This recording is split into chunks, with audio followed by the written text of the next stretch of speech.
ਲਓ ਜੀ, ਕਹਿੰਦੇ ਨੇ ਕਿ ਅੱਖਰਾਂ ਤੋਂ ਸ਼ਬਦ ਤੇ ਸ਼ਬਦਾਂ ਤੋਂ ਬਣਦੇ ਨੇ ਵਾਕ। ਔਰ ਇਹ ਜਿਹੜੇ ਵਾਕ ਨੇ ਫਿਰ ਤੁਹਾਨੂੰ ਬੋਲਣ ਦੇ ਲਈ ਬਹੁਤ ਸਾਰੀ ਵੋਕੈਬਲਰੀ ਦੇ ਦਿੰਦੇ ਨੇ, ਬਹੁਤ ਸਾਰਾ ਮਜ਼ਮੂਨ ਦੇ ਦਿੰਦੇ ਨੇ। ਔਰ ਤੁਸੀਂ ਸਟੇਜ ਦੇ ਉੱਪਰ, ਪੋਡਕਾਸਟ ਦੇ ਵਿੱਚ ਔਰ ਹੋਰ ਬਹੁਤ ਸਾਰੇ ਪਲੇਟਫਾਰਮਸ ਦੇ ਉੱਪਰ ਅਕਸਰ ਪਬਲਿਕ ਸਪੀਕਿੰਗ ਕਰਦੇ ਹੋ।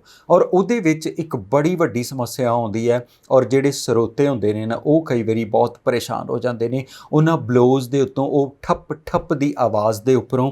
ਔਰ ਅੱਜ ਦਾ ਜਿਹੜਾ ਵੀਡੀਓ ਹੈ ਉਹ ਇਸੇ ਲਈ ਡਿਵੋਟਡ ਹੈ ਕਿ ਤੁਸੀਂ ਸਟੇਜ ਪਰਫਾਰਮੈਂਸ ਦਿੰਦੇ ਪਏ ਹੋ, ਤੁਸੀਂ ਕੁਝ ਬੋਲਦੇ ਪਏ ਹੋ ਜਾਂ ਗਾਉਂਦੇ ਪਏ ਹੋ, ਤਾਂ ਮਾਈਕ ਕਿਸ ਪੋਜੀਸ਼ਨ 'ਤੇ ਰੱਖਿਆ ਜਾਵੇ ਕਿ ਉਹ ਬਲੋ ਜਿਹੜੇ ਨੇ ਤੁਹਾਡੀ ਉਸ ਖੂਬਸੂਰਤ ਪ੍ਰੈਜੈਂਟੇਸ਼ਨ ਨੂੰ ਖਰਾਬ ਨਾ ਕਰਨ। ਸੋ ਸਟੂਡੀਓ ਦੇ ਵਿੱਚ ਤੇ ਅਸੀਂ ਬਹੁਤ ਸਾਰੀਆਂ ਚੀਜ਼ਾਂ ਕਰ ਲੈਂਦੇ ਹਾਂ, ਪਰ ਪਬਲਿਕ ਪਰਫਾਰਮੈਂਸ ਦੇ ਵਿੱਚ ਉਹਨਾਂ ਚੀਜ਼ਾਂ ਦੀ ਲਿਮਿਟੇਸ਼ਨ ਹੋ ਜਾਂਦੀ ਹੈ। ਸੋ ਅੱਜ ਉਸੇ ਟੌਪਿਕ ਦੇ ਬਾਰੇ ਗੱਲ ਕਰਾਂਗੇ। ਅੱਜ ਉਹਨਾਂ ਬਲੋਜ਼ ਦੇ ਬਾਰੇ, ਪਾ ਫਾ ਭਾ ਵਾਲੀਆਂ ਸਾਊਂਡਸ ਦੇ ਬਾਰੇ ਗੱਲ ਕਰਾਂਗੇ ਕਿ ਉਹ ਜਦੋਂ ਸਾਡੇ ਮਾਈਕ ਦੇ ਡਾਇਆਫਰਾਮ 'ਤੇ ਡਾਇਰੈਕਟਲੀ ਹਿੱਟ ਹੁੰਦੀਆਂ ਨੇ ਤਾਂ ਉਹ ਬਹੁਤ ਜ਼ਿਆਦਾ ਡਿਸਟਰਬੈਂਸ ਕ੍ਰੀਏਟ ਕਰ ਦਿੰਦੀਆਂ ਨੇ।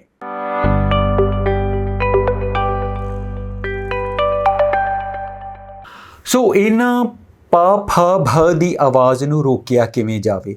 ਪਾ ਫ ਭ ਇਹ ਜਿਹੜੀਆਂ ਸਾਊਂਡਸ ਨੇ, ਇਹ ਜਦੋਂ ਅਸੀਂ ਬੋਲਦੇ ਹਾਂ, ਸਾਡੇ ਫਰੀਕੁਐਂਟਲੀ ਬੋਲਣ ਦੇ ਵਿੱਚ ਬਹੁਤ ਸਾਰੀਆਂ ਐਸੀਆਂ ਆਵਾਜ਼ਾਂ ਨੇ ਜਿਨ੍ਹਾਂ ਦੇ ਵਿੱਚੋਂ ਬਹੁਤ ਜ਼ਿਆਦਾ ਸਾਡੇ ਮੂੰਹ 'ਚੋਂ ਹਵਾ ਨਿਕਲਦੀ ਹੈ ਔਰ ਮਾਈਕ ਦੇ ਡਾਇਆਫਰਾਮ 'ਤੇ ਜਿੱਦਾਂ ਹੀ ਟਕਰਾਉਂਦੀ ਹੈ ਤੇ ਉਹ ਬੜਾ ਇੱਕ ਠੱਪ ਠੱਪ ਦੀ ਆਵਾਜ਼ ਸਾਡੇ ਸਰੋਤਿਆਂ ਨੂੰ ਸੁਣਨੀ ਸ਼ੁਰੂ ਹੋ ਜਾਂਦੀ ਹੈ। ਔਰ ਬਹੁਤ ਵਾਰੀ ਲੋਕ ਲਗਾਉਂਦੇ ਨੇ ਲੈਪਲ ਵੀ, ਹੋਰ ਵੀ ਚੀਜ਼ਾਂ, ਪਰ ਮਾਈਕ ਦੀ ਜਦੋਂ ਠੀਕ ਪਲੇਸਮੈਂਟ ਨਹੀਂ ਹੁੰਦੀ ਤੇ ਉਹਦੇ ਨਾਲ ਫਿਰ ਬਲੋਜ਼ ਆਉਣੇ ਸ਼ੁਰੂ ਹੋ ਜਾਂਦੇ ਨੇ। ਫੁਰਸਤ, ਫਾਲਤੂ, ਫੇਲ, ਪੱਪਾ ਪੱਫਾ ਵਰਗੇ ਲਫ਼ਜ਼ ਬੋਲਣ 'ਤੇ ਬਹੁਤ ਸਾਰੇ ਬਲੋਜ਼ ਮਾਈਕ ਦੇ ਉੱਪਰ ਆ ਜਾਂਦੇ ਨੇ।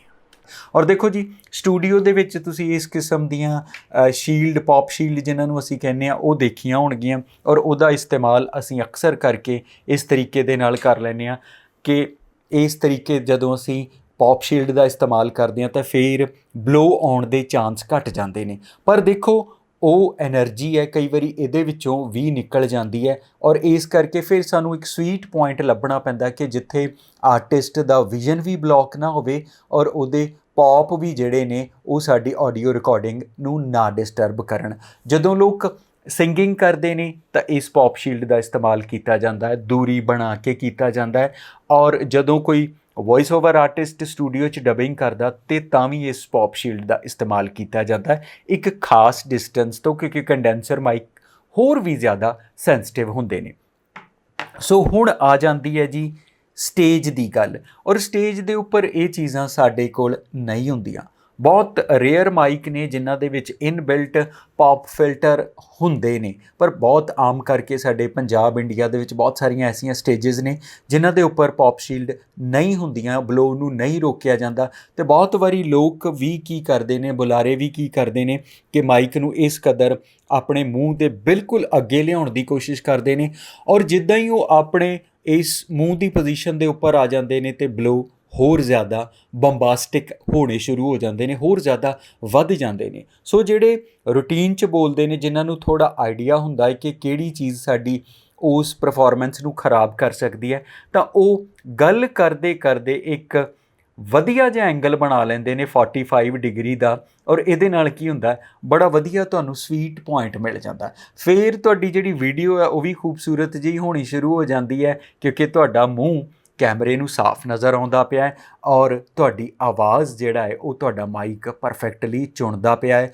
ਕਰਦਾ ਪਿਆ ਹੈ ਰਿਕਾਰਡ ਜਾਂ ਪਬਲਿਕ ਪਰਫਾਰਮੈਂਸ ਦੇ ਵਿੱਚ ਦਿੰਦਾ ਪਿਆ ਹੈ। ਔਰ ਜਿਸ ਚੀਜ਼ ਦੀ ਅਸੀਂ ਗੱਲ ਕਰਦੇ ਪਏ ਕਿ ਬਲੋ, ਪੌਪਸ ਜਿਹੜੇ ਨੇ ਉਹ ਵੀ ਅਵੋਇਡ ਹੋ ਜਾਂਦੇ ਨੇ ਔਰ ਸਾਰੀਆਂ ਚੀਜ਼ਾਂ ਸੋਨੇ 'ਤੇ ਸੁਹਾਗੇ ਵਾਲੀ ਗੱਲ ਹੋ ਜਾਂਦੀਆਂ ਨੇ। ਸੋ ਤੁਸੀਂ ਵੀ ਜੇ ਪਬਲਿਕ ਸਪੀਕਿੰਗ ਕਰਦੇ ਪਏ ਹੋ ਜਾਂ ਕਰਨ ਵਾਲੇ ਹੋ ਜਾਂ ਛੋਟੇ ਬੱਚੇ ਹੁੰਦੇ ਨੇ, ਉਹ ਅਕਸਰ ਕਰਕੇ ਮਾਈਕ ਦੇ ਵਿੱਚ ਮੂੰਹ ਬਹੁਤ ਕਲੋਜ਼ ਲਿਆਉਣ ਦੀ ਕੋਸ਼ਿਸ਼ ਕਰਦੇ ਨੇ ਔਰ ਉਹਦੇ ਨਾਲ ਕੀ ਹੁੰਦਾ, ਬਲੋ ਹੋਰ ਵੱਧ ਜਾਂਦੇ ਨੇ। ਸੋ ਤੁਸੀਂ ਪਹਿਲੀ ਵਾਰੀ ਮਾਈਕ ਦਾ ਇਸਤੇਮਾਲ ਕਰਦੇ ਪਏ ਹੋ ਜਾਂ ਰੂਟੀਨ 'ਚ ਇਸਤੇਮਾਲ ਕਰਦੇ ਹੋ ਤਾਂ ਇਹਦੇ ਤੋਂ ਇੱਕ ਨਿਸ਼ਚਿਤ ਦੂਰੀ ਬਣਾ ਕੇ ਰੱਖੋ। ਤੁਸੀਂ ਪਬਲਿਕ ਸਪੀਕਿੰਗ ਦੇ ਵਿੱਚ ਹੋ ਜਾਂ ਸਟੂਡੀਓ ਦੇ ਵਿੱਚ ਹੋ, ਬਾਰ-ਬਾਰ ਇਹਦੇ ਨੇੜੇ ਜਾਂ ਬਾਰ-ਬਾਰ ਇਹ ਤੋਂ ਦੂਰ ਜਾਓਗੇ ਤੇ ਇਹ ਵੀ ਪ੍ਰੋਬਲਮ ਵਾਲੀ ਗੱਲ ਹੈ ਤੁਹਾਡੇ ਸਾਊਂਡ ਵਾਲੇ ਵਾਸਤੇ। ਔਰ ਬਲੋਜ਼ ਨੂੰ ਕੰਟਰੋਲ ਕਰਨ ਦੇ ਲਈ ਇੱਕ ਸਹੀ ਐਂਗਲ ਚੁਣ ਲੈਂਦੇ ਹੋ ਤੇ ਤੁਹਾਡੇ ਸਾਊਂਡ ਵਾਲੇ ਨੂੰ ਵੀ ਬੜਾ ਆਸਰਾ ਹੋ ਜਾਂਦਾ ਕਿ ਉਹ ਹੁਣ ਗੇਨ ਖੋਲ ਸਕਦਾ, ਤੁਹਾਡੀ ਆਵਾਜ਼ ਨੂੰ ਦੂਰ ਤੱਕ ਪਹੁੰਚਾ ਸਕਦਾ।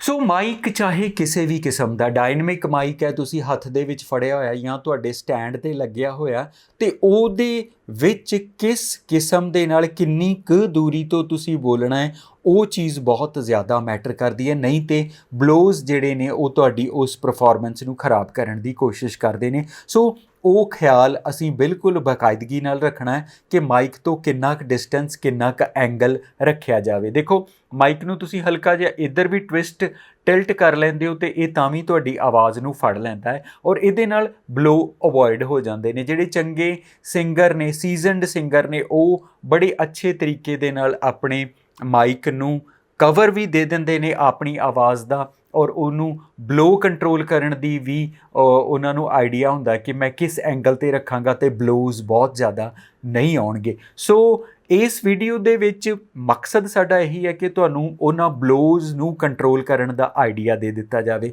ਔਰ ਤੁਸੀਂ ਜਿੰਨਾ ਮਾਈਕ ਦੇ ਕੋਲ ਜਾ ਕੇ ਬੋਲੋਗੇ ਓਨੇ ਜ਼ਿਆਦਾ ਬਲੋ ਆਉਣ ਦੇ ਚਾਂਸ ਵੱਧ ਜਾਂਦੇ ਨੇ। ਔਰ ਜਿੰਨਾ ਇਹਨੂੰ ਥੋੜ੍ਹੇ ਜਿਹੇ ਇੱਕ ਸਵੀਟ ਪੁਆਇੰਟ 'ਤੇ ਲੈ ਆਉਂਦੇ ਹੋ ਕਿ ਤੁਹਾਡੇ ਮੂੰਹ ਤੋਂ ਇਹ ਨੀਚੇ ਰਹਿ ਜਾਂਦਾ ਤੇ ਆਵਾਜ਼ ਤੁਹਾਡੀ ਪਕੜਦਾ ਰਹਿੰਦਾ। ਸੋ ਕੋਸ਼ਿਸ਼ ਕਰਕੇ, ਕੁਝ ਲੋਕ ਉੱਪਰ ਕਰਕੇ ਵੀ ਇਸਤੇਮਾਲ ਕਰਦੇ ਨੇ, ਉਹ ਵੀ ਆਈਡੀਆ ਠੀਕ ਹੈ, ਪਰ ਉਹ ਕਈ ਵਾਰੀ ਅੱਜ ਕੱਲ੍ਹ ਬਹੁਤ ਸਾਰੀ ਜਗ੍ਹਾ ਦੇ ਉੱਤੇ ਕੈਮਰਾਜ਼ ਲੱਗੇ ਹੁੰਦੇ ਨੇ, ਉੱਥੇ ਥੋੜ੍ਹਾ ਦੇਖਣ 'ਚ ਬੜਾ ਅਜੀਬ ਲੱਗਦਾ। ਸੋ ਕੋਸ਼ਿਸ਼ ਕਰੋ ਕਿ ਇਹਨੂੰ ਇੱਥੇ ਕੁ ਲਗਾ ਕੇ 45 ਡਿਗਰੀ ਦੇ ਐਂਗਲ ਦੇ ਉੱਪਰ ਰੱਖ ਕੇ ਜਦੋਂ ਤੁਸੀਂ ਆਪਣੀ ਪਰਫਾਰਮੈਂਸ ਦਿਓਗੇ ਤਾਂ ਬਹੁਤ ਅੱਛੀ ਵਿਜ਼ੂਅਲ ਕੁਆਲਿਟੀ ਆਏਗੀ ਔਰ ਉਹ ਬਲੋਜ਼ ਵੀ ਕੰਟਰੋਲ ਹੋ ਜਾਣਗੇ। ਔਰ ਬਹੁਤ ਵਾਰੀ ਜਿਹੜੇ ਛੋਟੇ ਛੋਟੇ ਲੋਕ ਲੈਪਲ ਲੈ ਕੇ ਉਹਨਾਂ ਦਾ ਇਸਤੇਮਾਲ ਕਰਨ ਦੀ ਕੋਸ਼ਿਸ਼ ਕਰਦੇ ਨੇ, ਉਹਨਾਂ ਦੇ ਵਿੱਚ ਵੀ ਇਹ ਪ੍ਰੋਬਲਮ ਆ ਜਾਂਦੀ ਹੈ। ਸੋ ਕੋਸ਼ਿਸ਼ ਕਰੋ ਕਿ ਉਹਦਾ ਇੱਕ ਸਵੀਟ ਪੁਆਇੰਟ ਲੱਭ ਕੇ ਇਸਤੇਮਾਲ ਕਰੋਗੇ ਤਾਂ ਉਹ ਤੁਹਾਡੇ ਬਲੋਜ਼ ਨੂੰ ਕੰਟਰੋਲ ਕਰਨ ਦੇ ਵਿੱਚ ਬਹੁਤ ਜ਼ਿਆਦਾ ਸਹਾਈ ਹੋਏਗਾ, ਮਦਦਗਾਰ ਹੋਏਗਾ। ਔਰ ਦੇਖੋ ਜੀ, ਅੱਜ ਦੇ ਵੀਡੀਓ ਦੇ ਵਿੱਚ ਅਸੀਂ ਗੱਲ ਕੀਤੀ ਬਲੋਜ਼ ਦੀ।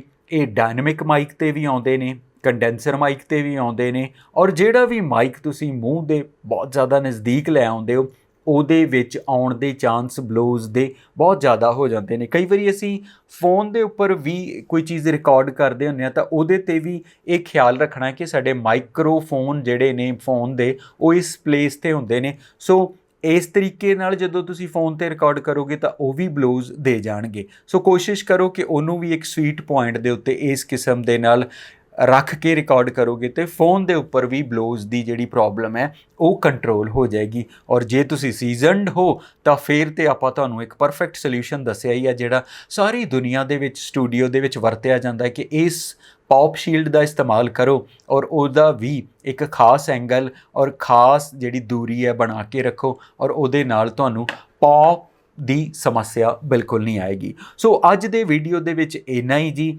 ਅਗਲਾ ਵੀਡੀਓ ਤੁਹਾਡੇ ਲਈ ਇੱਕ ਹੋਰ ਖੂਬਸੂਰਤ ਜਿਹਾ ਲੈ ਕੇ ਆਵਾਂਗੇ ਅਗਲੇ ਹਫਤੇ। ਔਰ ਹੁਣ ਸੁਖਦੀਪ ਨੂੰ ਦਿਓ ਇਜਾਜ਼ਤ ਇਸ ਵਾਅਦੇ ਦੇ ਨਾਲ ਕਿ ਫਿਰ ਕਿਸੇ ਅਗਲੇ ਵੀਡੀਓ ਦੇ ਵਿੱਚ ਤੁਹਾਡੇ ਨਾਲ ਢੇਰ ਸਾਰੀਆਂ ਗੱਲਾਂ ਬਾਤਾਂ ਕਰਾਂਗੇ।